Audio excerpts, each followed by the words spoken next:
welcome to the BBC News, brought to you from Harris Academy Morden. I'm Julia. And I'm Julius. Today on our programme we'll be looking at a key debate within the education system. Should all pupils in the capital get free school meals? Off to our business editor, Hope. Yes, thank you, Julius. I'm joined by Mr. Mallin, the principal of Harris Morden.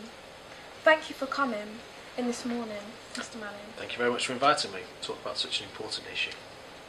The current debate about free school meals for all in schools across the capital centres, the argument between costs on one side and benefits on the other side. How do you view this? Well, I think it's an absolute disgrace that we're talking about food and meals in the United Kingdom. One of the largest economies in the world, yet a child's next meal is still a big issue in the UK. So I think it's an absolute disgrace. We spend thousands of pounds making or creating lovely sculptures for outside council buildings and things like that. We spend lots of money on buying tanks and aeroplanes to go and drop bombs in other countries, etc. Yet kids in our country sometimes go hungry. So I think it's an absolute disgrace and we should be doing something about it. Given an open choice, what would you like to put in place in Harris Morden? If money was no object, I think that every child should get free lunch. And I think that there are ways to do that with budgets, and the government would be able to easily find that money. And then equally, I think any child who's on a free school meal should get a second meal, and they should get that at the end of the day. And it would have lots of benefits, because it would mean that they'd stay in school, so they'd take part in extracurricular activities, and then equally it would help parents. So parents who are trying to juggle childcare, getting home to look after their teenage children so they're not running around on the street, etc. So there'd be lots of benefits for everyone. Schools to help kids get a better education, and parents as well, so they don't have to rush home from work straight away. And equally the children, they get an extra meal in a day, so it means that they get 2 good meals in any one day. And I think that's got to be a benefit for everybody in this country. Well, there you have it, the views of a senior member of the education community. We'll be looking for your views as well. Contact us on bbcnews@harrismorden.co.uk. It's a debate that's likely to run for some time. Thank you for coming to give us your views, Mr. Mallin. You're welcome. Thank you very much for inviting me. Back to Julia and Julius. We will also be heading out into the streets, the playground, with our roving reporter Akshay, who will be interviewing what could be the voters of the future. First though, some local news. The gang culture in Merton.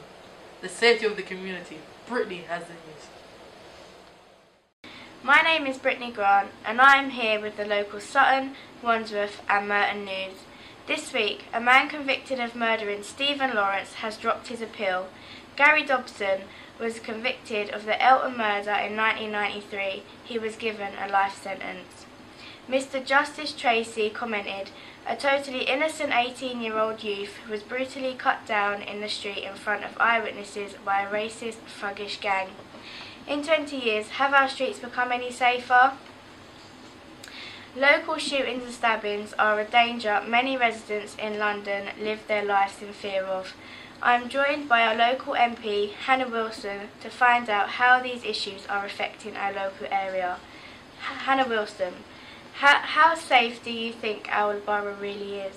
I'm confident to say that our borough is safe, and if you compare our borough to the other boroughs in London, we are one of the safest boroughs you can live in. Do you agree that gun crime and knife crime are increasingly a concern?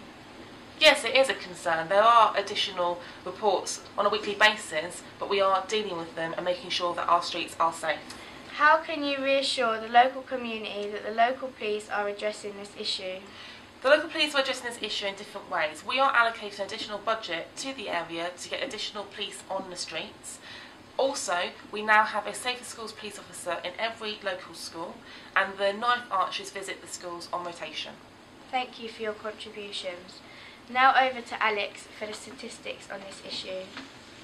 In 2011, the following knife crime homicides recorded: Merton 1, Wandsworth 2, Sutton 3. The following gun crimes offences were recorded: Merton 56, Wandsworth 74, Sutton 25. The numbers speak for themselves. You decide how safe you feel. So if you have any concerns, please don't hesitate to contact us on BBC News at HAMD or contact your local MP. Back to you in the studio. Breaking news. Today the budget has been released showcasing the government's spending for 2013. We are witnessing different views from the UK newspapers over the matter. To talk further, let's go over to our political correspondent, Abshar. Good morning. Today's budget. Different views in the media. Let's see what the Daily Telegraph is saying. In brief, they're focusing on the impact of families and creating opportunities for them to plan their economic future. Unsurprisingly, they're also prioritising the bank's involvement in boosting employment. Now let's have a look at the Daily Mail. Taking a more left-wing approach, discussing the different tax increases, especially on alcohol and cigarettes. Cigarettes seen substantially increase of 26p. Finally, we look at the Daily Mirror. Headline, bankrupt budget, showing as a result the family of one owner and 2 children on 20 grand a year will be £600 a year worse off. Thank you. Back to the studio. Our final news item today takes us into the realms of national news. The voters of the future. Our reporter Akshay is in the streets now talking to tomorrow's decision makers. 2015 may seem a long way away. Before you know it, the poll stations will be opening and the great British public will decide who, for the following 5 years, will be making the rules. But this time, we have a new dimension in the process. The 16-year-old voter. I'm here at Academy Morden to get the views of some of the school's pupils. 16-year-olds voting. Good thing or bad thing? I think it's a bad thing because we don't mature enough. At 16 years old, we can't drive alone. I think it's a bad thing because of the future of the country. What's your view on this topic?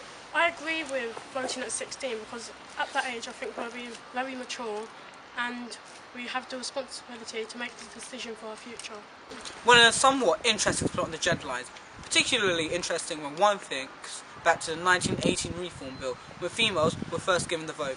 The government of the day decided that males of 21 should be given the vote, but women were not mature enough to make such decisions until they were 30. It seems we have a kind of role reversal mentality in the 21st century. Back to you, studio. Girls more mature than boys at 16. You agree with that? Seems obvious to me. Okay, that's what we've got time for this morning. We leave you on a contentious note. Thank you from me, Julius. And me, Julia, and our BBC News Report team. Till next time, bye.